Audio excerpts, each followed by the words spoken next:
Jumpa lagi dengan saya dalam channel Klavos Sukacita. Saat ini kita hendak membaca dan merenungkan firman Tuhan yang terdapat dalam Perjanjian Baru 1 Korintus pasal 1 ayatnya yang ke-24. Tapi sebelumnya mari kita satu dalam doa, kita berdoa.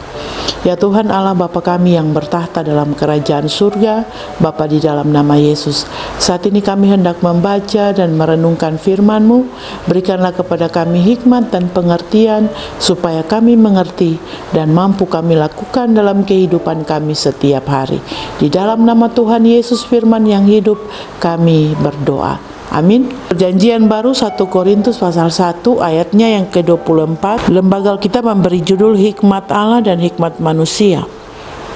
Ayatnya yang ke-24 yang berbunyi demikian.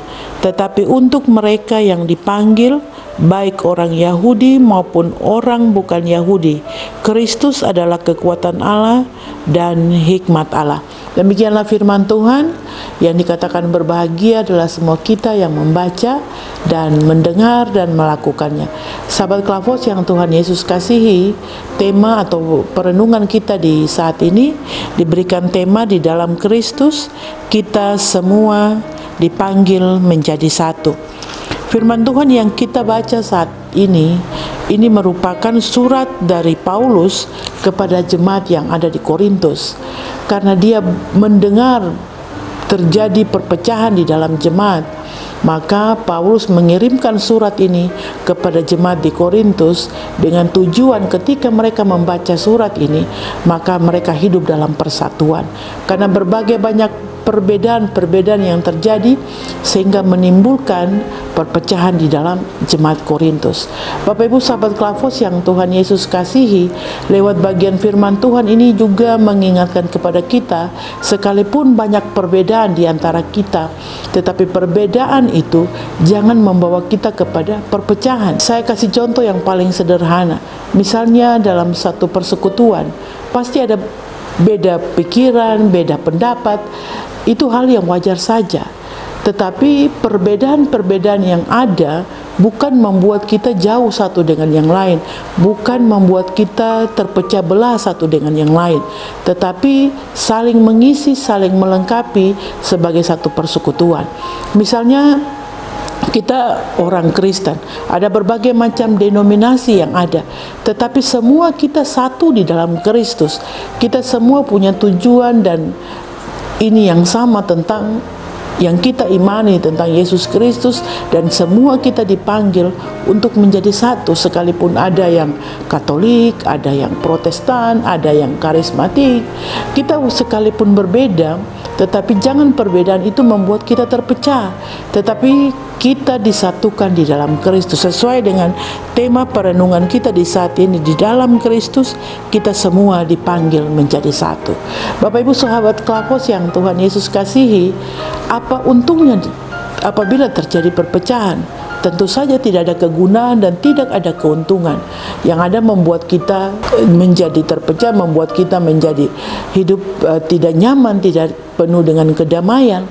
Tetapi kalau kita hidup dalam persatuan, hidup dalam kebersamaan, pasti damai, sukacita itu pasti akan terjadi dalam kehidupan kita, baik dalam kehidupan keluarga, baik hidup dalam persekutuan jemaat, ataupun di tengah-tengah pekerjaan kita.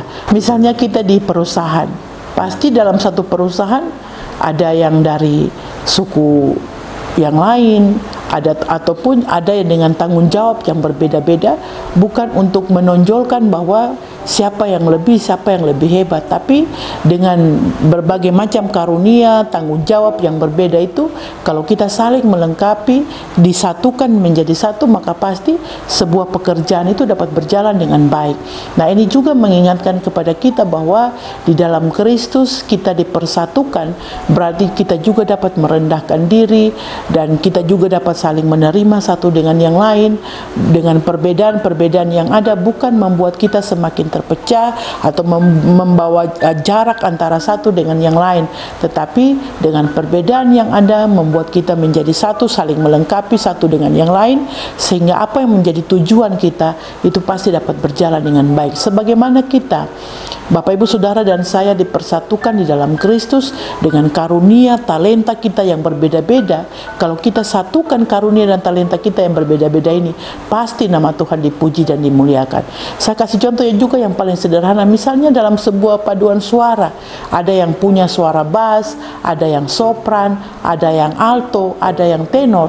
Ketika dipersatukan menjadi satu dalam paduan suara yang pasti akan menghasilkan suatu paduan suara yang indah. Begitupun juga kita Bapak Ibu Saudara, di dalam Kristus kita dipersatukan untuk hormat dan kemuliaan nama Tuhan, bukan untuk saling menjatuhkan satu dengan yang lain. Bapak Ibu sahabat Klavos yang Tuhan Yesus kasihi, kita boleh berbeda, tetapi jangan perbedaan-perbedaan itu membawa kita kepada kehancuran, karena perpecahan akan membawa kehancuran. Tetapi marilah dengan kerendahan hati kita menerima satu dengan yang lain, kerendahan hati kita dapat membentuk persekutuan. Pasti dengan perbedaan-perbedaan yang ada, kita akan hidup rukun dan damai. Begitupun sebagai masyarakat bangsa Indonesia dengan berbagai macam perbedaan-perbedaan suku, bahasa, bahkan juga kepercayaan kita. Tapi kalau kita saling menerima perbedaan yang itu, pasti semua kita akan hidup rukun dan damai di atas negeri ini, bangsa ini, tetapi juga hidup rukun dan damai di dalam Kristus. Tuhan Yesus memberkati kita dengan firman-Nya. Amin. Mari kita berdoa. Terima kasih Tuhan, lewat firman Tuhan mengingatkan kami boleh berbeda satu dengan yang lain, tetapi jangan perbedaan itu membawa kami kepada perpecahan. Tetapi juga firman mengingatkan kami, Kristus telah mempersatukan kami, maka apapun perbedaan-perbedaan baik pikiran, pendapat, kami tidak dapat dipecahkan satu dengan yang lain, tapi kami ada bersatu untuk hormat dan kemuliaan nama Tuhan. Tuhan tolong kami agar kami dapat melakukannya dalam kehidupan kami setiap hari. Di dalam nama Tuhan Yesus kami berdoa. Amin. Shalom.